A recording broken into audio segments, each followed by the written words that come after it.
ഇപ്പോൾ ലോകം മുഴുവനായും പ്രത്യേകിച്ചും ഭാരതത്തിൽ തീവ്രവാദ പ്രവർത്തനം വർദ്ധിച്ചു വരികയാണല്ലോ. അതെ, പക്ഷെ ചില സംഘടനകൾ ഇതിനെ അയോധ്യയുമായി യോജിപ്പിച്ചു കാണുന്നു. ഇത് ശരിയായ വിലയിരുത്തലാണോ?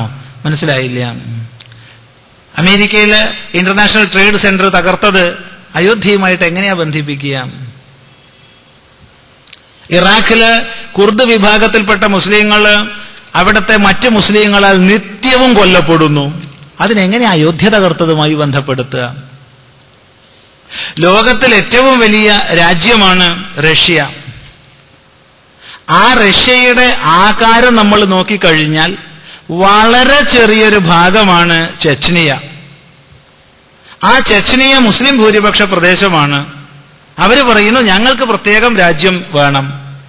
അവിടെ നിരന്തരം യുദ്ധമാണ്. ഇപ്പൊ യുദ്ധം സാമാന്യം നിർത്തി, പക്ഷെ ആഭ്യന്തര കലാപമാണ്. അത് അയോധ്യയുമായിട്ട് എന്താ ബന്ധം?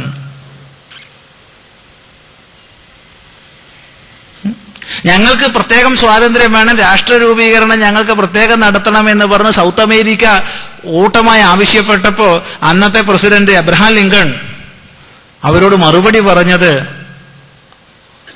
സൗഹാർദ്ദപരമായ ചർച്ചയിലൂടെയല്ല. അമേരിക്ക കണ്ട ഏറ്റവും പ്രബലനായ രാഷ്ട്രപതിയായിട്ട് അവര് മാനിക്കുന്ന അദ്ദേഹം സൈന്യത്തെ നയിച്ച് അവിടെ യുദ്ധം ചെയ്തു. കുറെ കാലം ആഭ്യന്തര കലാപം നീണ്ടുനിന്നു. അത് അയോധ്യയെ തുടർന്നിട്ടാണോ? വിയറ്റ്നാമിലുണ്ടായത്, ചൈനയിലുണ്ടായത്, ചൈനയിൽ ഉണ്ടായിക്കൊണ്ടിരിക്കുന്നത്. ഇതാ കഴിഞ്ഞ ദിവസം പാകിസ്ഥാനില് വലിയൊരു ഹോട്ടൽ സമുച്ചയം അങ്ങനെ തീവ്രവാദി വിഭാഗത്തിന്റെ അക്രമത്തിനിരയായി. അത് അയോധ്യ സംഭവത്തിന്റെ ഫലമാണോ? ലോകത്തിൽ ഒരു രാജ്യത്തിൽ ഒഴിവില്ലാതെ അക്രമ പരമ്പരകൾ നടക്കുകയാണ്. അതൊക്കെ അയോധ്യയുമായിട്ട് എങ്ങനെയാ ഘടിപ്പിക്കുക? അറിയില്ല. നല്ലോണം വിചാരം ചെയ്യുക. എണ്ണി പറയാൻ തുടങ്ങിക്കഴിഞ്ഞാൽ ഒരുപാട് രാജ്യങ്ങളുടെ പേര് എടുത്തെടുത്ത് പറയാം. അവിടെയൊക്കെ ഉണ്ടാവുന്ന കലാപം അയോധ്യയായിട്ട് ബന്ധപ്പെട്ടിട്ട് എങ്ങനെയാ പറയുക?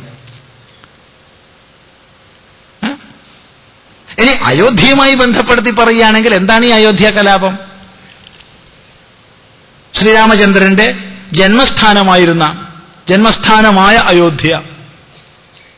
ആ അയോധ്യയിൽ നിലവിലുണ്ടായിരുന്ന ക്ഷേത്ര സമുച്ചയം തകർക്കപ്പെടുകയും അവിടെ പള്ളി പണിയപ്പെടുകയും ചെയ്തു. ഇത് മതത്തിന്റെ വിഷയമല്ല. ഇത് മുസൽമാൻ ചെയ്തതോ ഹിന്ദുവിനെതിരായി ചെയ്തതോ ഹിന്ദു ചെയ്തതോ മുസൽമാനെതിരായി ചെയ്തതോ ഒന്നുമല്ല. മറിച്ച് ഏത് രാജ്യത്തും സാമ്രാജ്യത്വ ശക്തികൾ അധിനിവേശം ചെയ്ത് അവരുടെ രാജ്യഭരണം സ്ഥാപിച്ചാൽ ആ രാജ്യത്തിന്റെ തനത് പൈതൃക സ്വത്തുകളെ നശിപ്പിക്കും.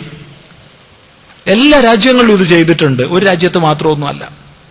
ഒരു വൈദേശിക ആധിപത്യ ശക്തി മറ്റൊരു രാജ്യത്തെ ആക്രമിച്ച് കീഴടക്കി കഴിഞ്ഞാൽ ആ രാജ്യത്തിന്റെ പൈതൃക സമ്പത്തുകളെ നശിപ്പിക്കാനും തദ്വാര ആ രാഷ്ട്രത്തിന്റെ സ്വാഭിമാനത്തെ ഇല്ലാണ്ടാക്കാനുള്ള പരിശ്രമങ്ങൾ നടക്കും.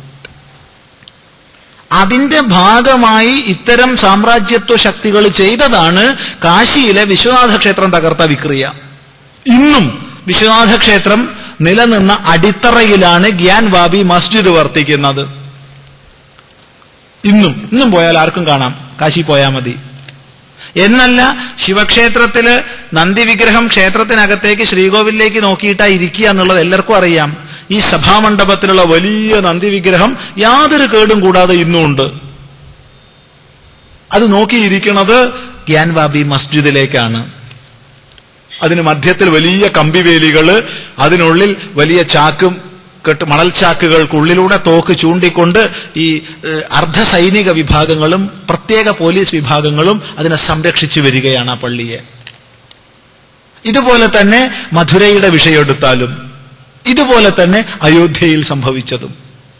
അവിടെയൊക്കെ ഈ സാമ്രാജ്യത്വ ശക്തികള് മറ്റൊരു രാജ്യത്തെ ആക്രമിച്ച് കീഴടക്കി ഭരണം സ്ഥാപിച്ചു കഴിഞ്ഞാൽ അവിടുത്തെ തനത് സാംസ്കാരിക പൈതൃകങ്ങളെ നശിപ്പിക്കും. ആ രാഷ്ട്രത്തിന്റെ തനത് അഭിമാനത്തെ ഇല്ലാണ്ടാക്കാൻ എന്നുള്ളതാണ് ഈ വൈദേശിക ഭരണാധികാരികൾ ചെയ്തത്. അതിലൂടെ നമ്മുടെ രാഷ്ട്രത്തിന്റെ ചേതനയെ തന്നെ ഹിംസിച്ചു. സ്വാഭാവികമായും അതിന് പ്രതിക്രിയ ഉണ്ടായി. സ്വാതന്ത്ര്യം വന്നപ്പോ അതാണ് സംഭവിച്ചത് അയോധ്യയിൽ. അതെങ്ങനെ ഈ ലോകത്തിലുള്ള കലഹങ്ങൾക്കൊക്കെ കാരണമാവുക? ചിന്തിക്കുക. പിന്നെ ഒരു വസ്തുതയെ വിലയിരുത്താതെ ഏതെങ്കിലും അഭിപ്രായങ്ങൾ പറയുന്നവർ പലതും വിളിച്ചു പറയും. നമുക്ക് കേൾക്കാം, വിവേകം ചെയ്യാം, വേണ്ട അംശം സ്വീകരിക്കാം, വേണ്ടാത്ത അംശം തള്ളാം, അതേ വേണ്ടൂ. അല്ലാതെ വെറും അർത്ഥശൂന്യമാണ് ആ പ്രസ്താവം എന്ന് മാത്രം നമ്മൾ കാണുന്നു.